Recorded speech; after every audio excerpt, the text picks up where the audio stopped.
ஹாய்ங்க. வாங்க டக்கு டக்குன்னு ஒரு சோம்பேறி மீன் குழம்பு பார்த்துடலாம். குழம்பு சூப்பராக இருக்குங்க. நான் சொல்கிறது அவசியமே இல்லை. நீங்கள் பார்த்தாலே உங்களுக்கே தெரியும் எந்த அளவுக்கு சூப்பராக இருக்குன்னு. ஒன்றுமே இல்லைங்க. ஒரே ஒரு இன்க்ரீடியன்ட்ஸ் தான் நான் ஆட் பண்ண போகிற. ஒரு செப்பரேட்டடு ஒரு ப்ரைவேட் இன்க்ரீடியன்ட் மட்டும் தான் ஆட் பண்ணுவாங்க. மற்றபடி நார்மல் தான். நம்ம புளியை கரைச்சி வச்சுக்கிறோங்க. புளியை ஊற வச்சு கரைச்சி வச்சுக்கிறோம். அது கூட 2 மீடியம் தக்காளி வந்து ஆட் பண்ணிக்கிறோம். அவ்வளோதாங்க. இதை போட்டு நீங்கள் கரைச்சி வச்சுக்கிறீங்க. அந்த கரைச்சி வச்சது கூட என்ன ஆட் பண்ண போகிறீங்கன்னா இதுதான் சீக்ரெட் இன்க்ரீடியன்ட். இந்த ஃபிஷ் கறி மசாலா ஆச்சின்னு இல்லைங்க, இது வந்து ஒரு விளம்பரமே கிடையாதுங்க. நம்ம ரொம்ப உடம்பு முடியல, ரொம்ப நாள் சமைக்கவே முடியல, ஆனால் சண்டே அப்படிங்கிறப்ப இதை யூஸ் பண்ணிக்கலாம். இந்த ஃபிஷ் கறி மசாலா வந்து 10 ரூபா பாக்கெட் 2 வாங்கி அந்த புளி தக்காளி கரைச்சி வச்சுருக்கீங்களா, அது கூட அதை போட்டு ப்ளஸ் வந்து ஒரு தக்காளி போட்டு கரைச்சி வச்சுட்டுங்க. அது கூட மஞ்சத்தூள் உப்பு இதை மட்டும் போட்டு கரைச்சி வச்சுருங்க. இவ்வளோதாங்க, மீன் குழம்பு முடிஞ்சிருச்சு. அதை கரைச்சி எடுத்து வச்சிடுறீங்க. அதுக்கப்புறம் நம்ம ஃபிஷ்ஷை கழுவிடலாங்க. இதுதான் இன்றைக்கி வாங்கின ஃபிஷ்ஷு. எவ்வளோ ஃப்ரெஷ்ஷாக இருக்குன்னு பாருங்கள். பார்க்கவே சூப்பராக இருக்குல்ல. இதுதாங்க இன்றைக்கி வாங்கின ஃபிஷ்ஷு. நம்ம கழுவி ஃபிஷ்ஷாக நம்ம வாஷ் பண்ணி எடுத்து வச்சுக்கிறோம். இது கூட ஒரு 2-3 பீஸை மட்டும் எடுத்து வறுக்க எடுத்து யூஸ் பண்ணிக்க போகிறோங்க. அடுத்து நம்ம என்னென்ன பண்ணலான்னு பார்த்துக்கலாங்க. ஃபஸ்ட்டு இஞ்சி பூண்டை வந்து நம்ம நல்லா நான் இந்த மாதிரி இடித்து எடுத்து வச்சுக்கிறோங்க. நம்ம ஃபைன் பேஸ்ட்டாக பண்ணக்கூடாது, அரைகுறையாக தான் நம்ம இடித்து எடுத்து வச்சுக்கணுங்க. ஃபஸ்ட்டு இஞ்சி நீங்கள் எடுத்து வச்சுக்கிறீங்க. அடுத்ததுக்கப்புறம் வந்து பூண்டு வந்து நீங்கள் முழுசாக தோலை உரிச்சல எடுக்கக்கூடாதுங்க. மெயின் தோலை மட்டும்தான் எடுக்கணும். அதுக்கப்புறம் இருக்கிற ஃபைன் தோலை வந்து நீங்கள் எடுக்கவே கூடாது.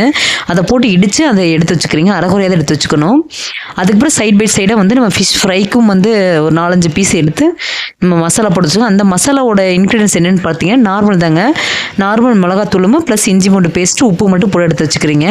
அடுத்து நம்ம குழம்பு ஊற்றி குழம்புக்கு தேவையானது பண்ணிக்கலாங்க. எண்ணெய் சட்டியில் வச்சு எண்ணெய் ஊற்றிக்கிறோம்.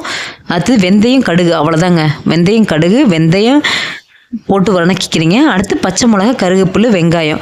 இதுக்கே நீங்கள் சின்ன வெங்காயம் இருந்து யூஸ் பண்ணிங்கன்னா இன்னும் சூப்பராக இருக்குங்க. என்கிட்ட சின்ன வெங்காயம் இல்லை. சின்ன வெங்காயம் இல்லாதனால பெரிய வெங்காயமாக போட்டு நறுக்கி வச்சுருக்கிறேன்.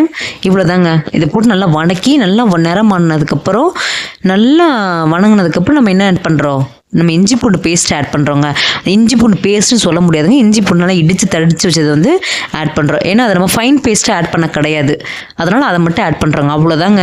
இதை முடிச்சு நல்லா வதக்கி எடுத்ததுக்கப்புறம் நம்ம கரைச்சி வச்சு பாருங்க, நம்ம மசாலா போட்டு கரைச்சி வச்சோம் இல்லைங்க, தக்காளி புளி அந்த ஆச்சி மசாலா, இப்போ உப்பு மஞ்சள் அதை போட்டு வந்து நம்ம ஆட் பண்ணிக்கிறோம். அதனால் கொதிட்டுங்க.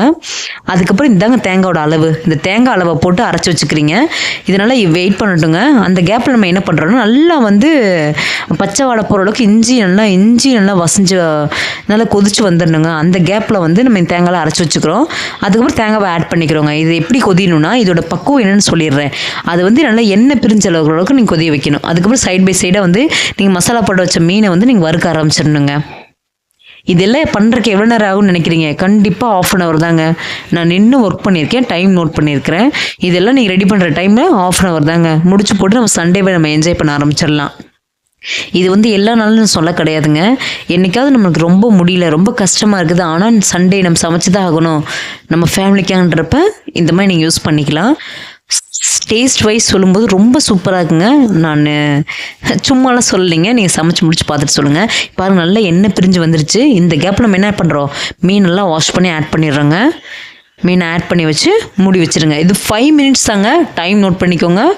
இப்போ நான் போடும்போது வந்து 1:20ங்க. நான் 1:25 இதை க்ளோஸ் பண்ணிடுவேன். 1:25 ஆகிடுச்சுங்க.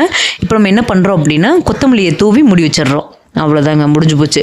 ஏன்னா மீன் ரொம்ப ஃப்ரெஷ்ஷாக ரொம்ப மெலிசாக இருந்துச்சு பார்த்தீங்களா, கரைஞ்சி போயிடும். அதனால் இதை மூடி தூவி வச்சிடுறோம். பார்த்தாலே உங்களுக்கே பிடிக்கும் நல்லா இருக்குன்னு. அவ்வளோதாங்க, இவ்வளோதான் நான் பண்ணினேன். இதுதாங்க சோம்பேறி மீன் குழம்பு. சோம்பேறின்றக்க ரொம்பவும் பண்ணாமல் இருக்க முடியாதுங்க. நம்ம கண்டிப்பாக பண்ணியிருக்கிறோம். ஆனால் இது பேர் வச்சுக்கலாம். ஏன்னா ரொம்ப ஷார்ட் பீரியடில் சமைச்சு முடிச்சிட்டோம் பாருங்கள். இது பக்கத்தில் மீனே வறுத்தாச்சுங்க. சாப்பாடு ரெடி ஆகிடுச்சு. வாங்க இப்போ போய் நம்ம சாப்பிட்லாம். சப்ஸ்கிரைப் பண்ணிவிட்டு பாருங்கள்.